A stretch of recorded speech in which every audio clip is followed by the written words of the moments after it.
મહેસાણાની ઇન્દ્રશીલ યુનિવર્સિટીનો ચોથો પદવીદાન સમારંભ યોજાયો હતો, જેમાં 139 વિદ્યાર્થીઓને પદવી એનાયત કરવામાં આવી હતી.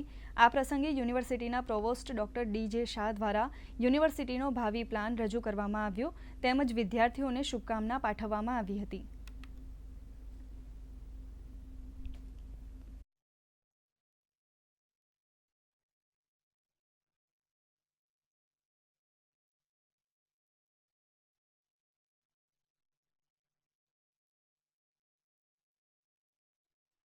આ કન્વોકેશન સેરેમની દરમિયાન 195 જેટલા વિદ્યાર્થીઓને ડિગ્રી એનાયત કરવામાં આવી અને એમાં 5 પીએચડી વિદ્યાર્થીઓનો પણ સમાવેશ થાય છે.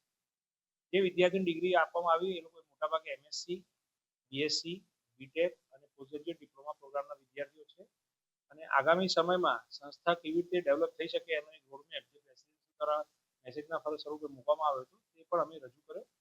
અને એઆઈસીના ચેરમેન દ્વારા આ પ્રસંગે એઆઈનું જે મહત્વ છે એ પણ સમજાવતું એક સારું પ્રાસંગિક ઉદ્બોધન કરવામાં આવ્યું. અને મને ખાતરી છે કે એનાથી વિદ્યાર્થીઓને તથા સંસ્થાના ફેકલ્ટીઓને પણ એક આગામી દિશામાં સમયમાં આગળ વધવાની દિશા મળશે અને સમાજને અમે ઉપયોગી થઈ શકીએ એવું કામ કરીશું.